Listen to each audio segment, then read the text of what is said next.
Pense na última vez que você passou por uma situação desconfortável em público. Talvez tenha sido uma pequena mancha de café na camisa logo no início do expediente, um tropeço bobo na calçada da avenida mais movimentada da cidade, ou aquele momento em que a sua voz falhou de leve durante uma apresentação no trabalho. Lembre do que aconteceu com o seu corpo naquele instante. O coração acelerou, a sua pele esquentou e uma sensação de vulnerabilidade absoluta tomou conta de você. Você passou o resto do dia tentando cobrir a mancha com o braço, mudando seu jeito de andar ou se cobrando por cada palavra dita. Para sua mente, era óbvio.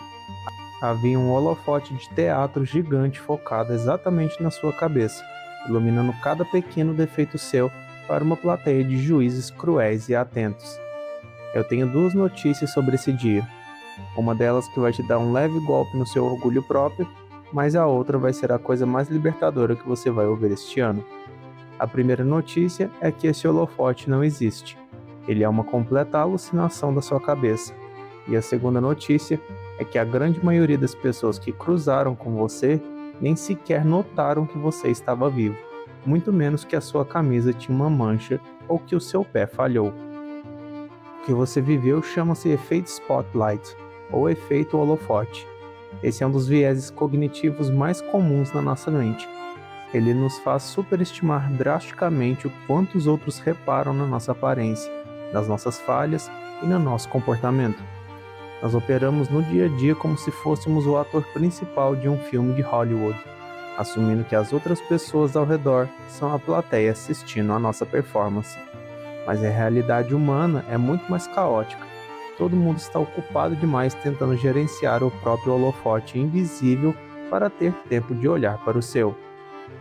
Para a gente não achar que isso é só psicologia motivacional da internet, vamos olhar para os fatos. No ano de 1999, na Universidade de Cornell, o psicólogo Thomas Gilovich decidiu medir cientificamente o tamanho exato dessa nossa paranoia. Ele desenhou um experimento simples, mas terrivelmente desconfortável para os participantes. Ele fez um estudante voluntário vestir uma camiseta com a estampa gigantesca e chamativa do rosto do cantor Barry Manilow. Para o público universitário daquela época, usar aquela camiseta em público era o ápice do brega, o equivalente a ser forçado a usar uma roupa com um meme vergonhoso ou ultrapassado hoje em dia. O estudante, morrendo de vergonha, foi instruído a entrar em uma sala cheia de alunos concentrados que preenchiam questionários. Ele ficou lá há cerca de 5 minutos, fingindo procurar um papel sob os olhares que ele jurava estarem cheios de deboche, e depois saiu.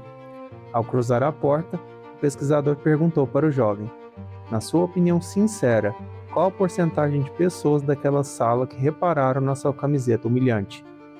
O jovem, com o estômago revirado de ansiedade, respondeu sem piscar: pelo menos 50%.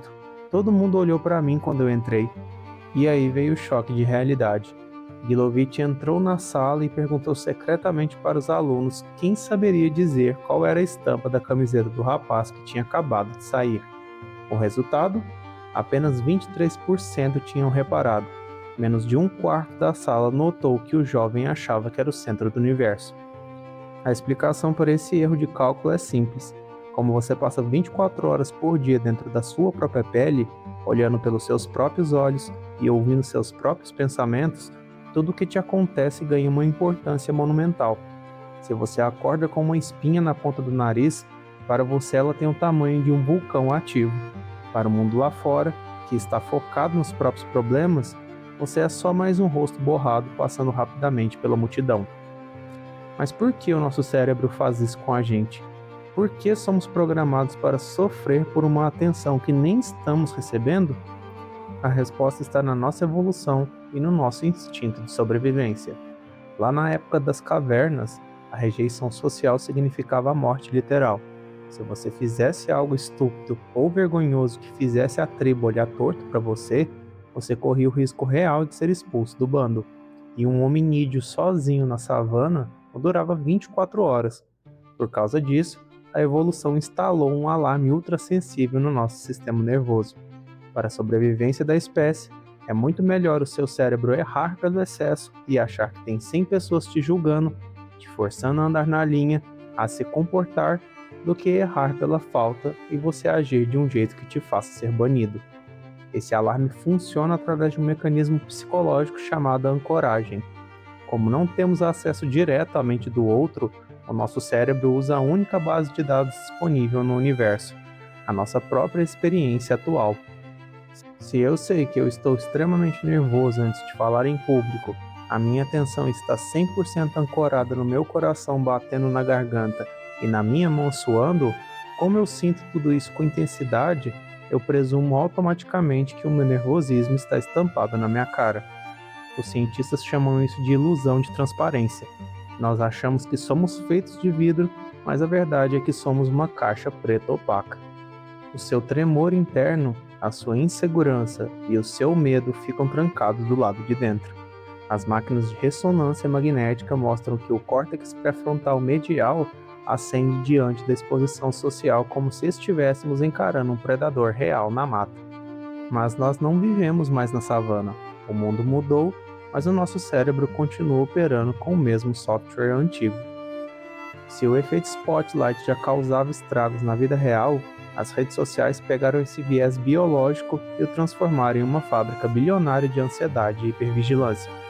O Instagram, o TikTok e o LinkedIn criaram o que a psicologia moderna chama de audiência imaginária permanente. Quando você posta uma foto, um vídeo ou até um texto profissional, o seu cérebro primitivo não entende que aquilo é só um arquivo estático em um servidor de nuvem. Ele processa aquela publicação como se você estivesse subindo fisicamente em um palco de teatro, diante de uma arena lotada com milhares de pessoas olhando fixamente para você, esperando o seu primeiro erro. Isso gera a exaustão da edição constante. Nós mudamos o filtro 3 vezes, revisamos o texto 10 vezes, escolhemos palavras milimetricamente calculadas para evitar qualquer tipo de crítica e censuramos a nossa própria autenticidade. Tudo isso para agradar uma plateia que, na verdade, está rolando o feed em 3 segundos enquanto está distraída fazendo outra coisa ou usando o banheiro. No mar de conteúdo da internet, o seu post flopado, o seu erro de digitação ou a sua foto menos favorecida desaparecem em minutos. O ecossistema digital se move rápido demais. A internet e o mundo esquecem os seus erros muito mais rápidos do que você mesmo é capaz de esquecer. Agora que você conhece a anatomia, a ciência e a biologia por trás dessa ilusão, como você usa esse conhecimento para quebrar as grades dessa prisão mental? A resposta está em aplicar 2 ferramentas práticas no seu dia a dia. A primeira ferramenta é a desancoragem voluntária. Sempre que você se pegar em um momento de pura vergonha, ansiedade social ou paranoia, faça o exercício consciente de tirar o foco de dentro de você e jogá-lo para o mundo real. Olhe ao redor e procure ativamente pelo holofote dos outros. Repare como o desconhecido na rua está correndo para não perder o ônibus, como o seu colega de trabalho está tenso olhando para o próprio computador, ou como as pessoas do metrô estão imersas em seus próprios fones de ouvido. Você vai perceber visualmente o quanto o mundo está distraído demais com os próprios problemas para ter tempo de te julgar. A segunda ferramenta é abraçar, de uma vez por todas, o conceito da invisibilidade libertadora. Muitas vezes o nosso ego nos faz achar que ser esquecido é algo ruim, mas no contexto de saúde mental, saber que você é invisível para a maioria das pessoas é o maior superpoder que você pode adquirir. Significa que você tem permissão para errar, permissão para testar novos caminhos, permissão para gaguejar e permissão para falhar sem que isso mude o eixo do universo ou vire manchete de jornal. Quem te julga severamente na rua ou na internet, geralmente é alguém que vive sob um holofote interno ainda mais cruel, punitivo e doloroso. Não pegue esse peso para você.